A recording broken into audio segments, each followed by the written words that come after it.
Did you all miss Facebook this morning? It was offline for 4 hours globally. Facebook? Yeah, and Instagram. Well, I didn't know that. Yeah. I didn't miss Facebook this morning. You're asleep. Well, I did lay down. I did this thing they're calling the trad husband thing, where my wife makes me dinner, and then I go and I work all night, and then I come home and wake my children up, get a short nap, and then I start replanting tomato plants. It's called Trad Husband Trend. It's something new.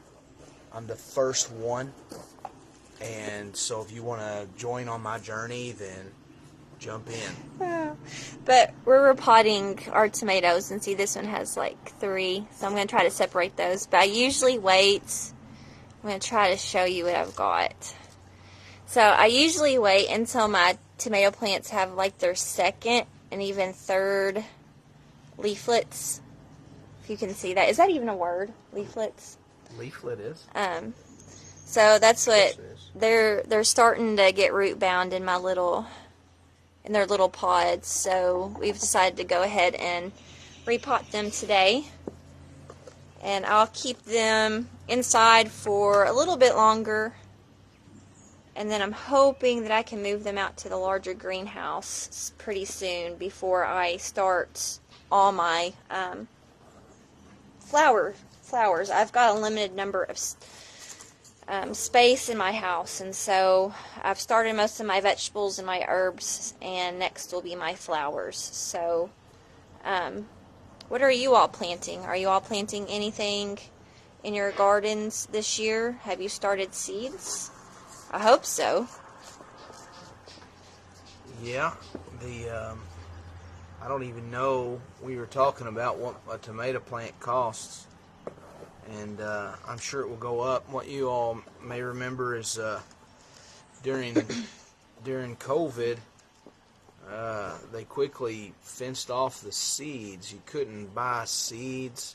That was really weird. And you couldn't buy plants some places. It was really weird. And the prices are astronomical. They were even astronomical last year, I thought. Yeah. Did you hear what they talked about this year at the World Economic Forum?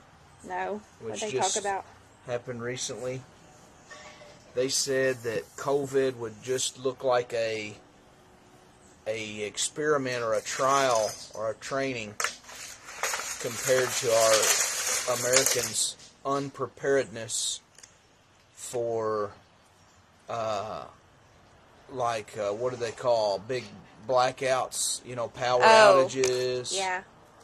And then social unrest and mall shootings. Yeah.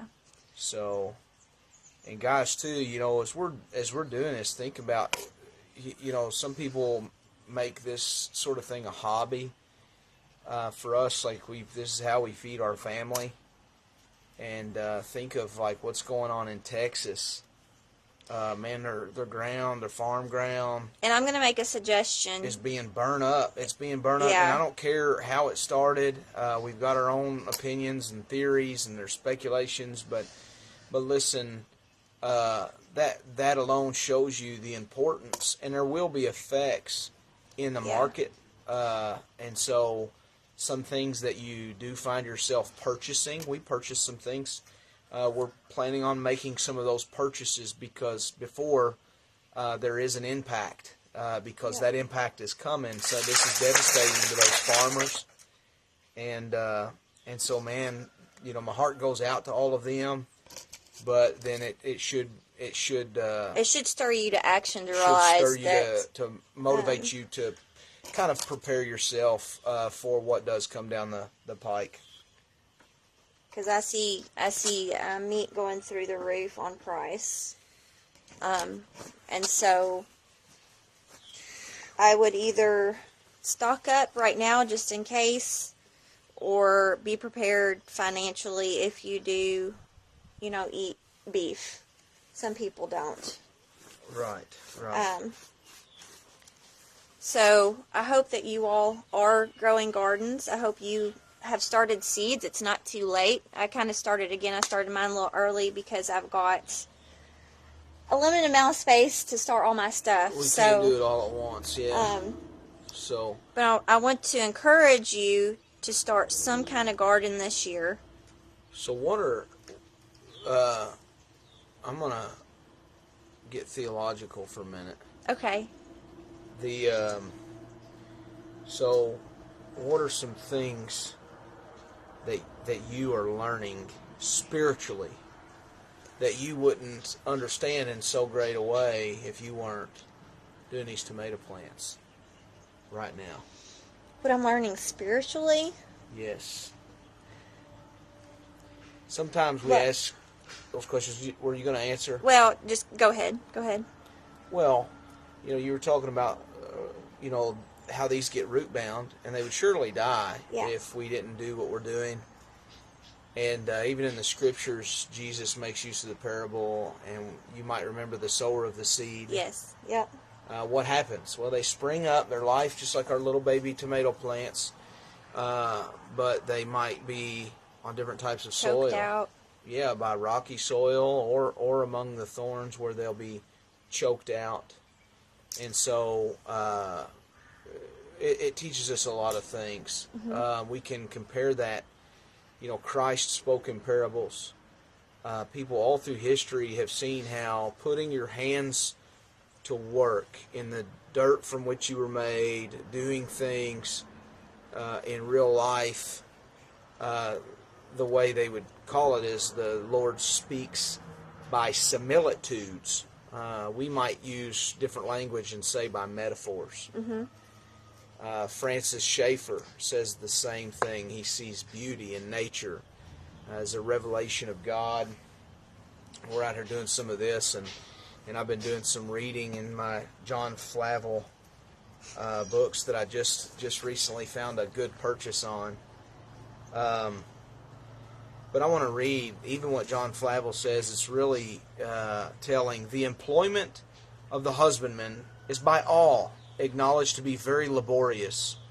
There is a multiplicity of business incumbent on him. The end of one work is but the beginning of another. Every season of the year brings its proper work with it. Sometimes you find him in his fields, dressing, plowing, sowing, harrowing, weeding, or reaping. And sometimes in his barn, threshing or winnowing. Sometimes in his orchard, planting, grafting, or pruning his trees. And sometimes among his cattle, so that he hath no time to be idle. As he hath a multiplicity of business, so every part of it is full of toil and spending labor.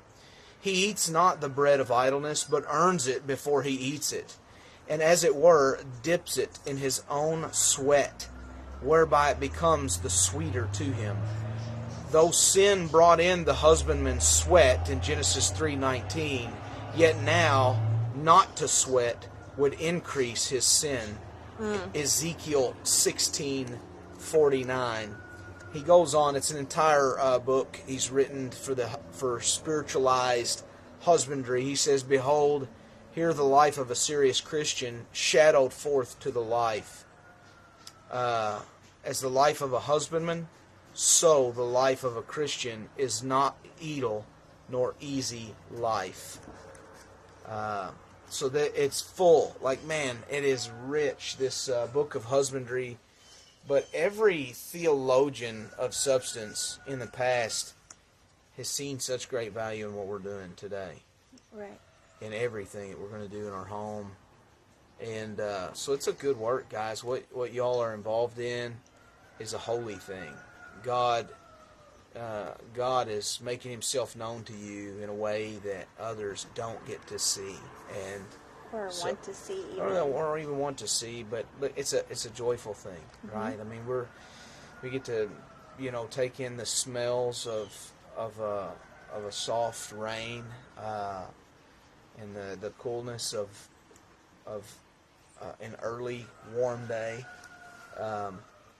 So it's a good thing. Be encouraged. Be encouraged for the good work we're all doing. We're all doing together. Absolutely. I love that. So, again, I just want to encourage you to, grow your gardens. Be joyful in your work, knowing that God has blessed you in so many ways. and, you know, be encouraged to do good work, you know, seeking to outdo one another. And so I hope that that can be an encouragement for you today, and that you can see that you see God in every small thing that you do throughout your day. Because in all things that you do, you can glorify God. I like it. We're going to need more cups. So we're going to finish these up. So let this be an encouragement to you, and get your garden started.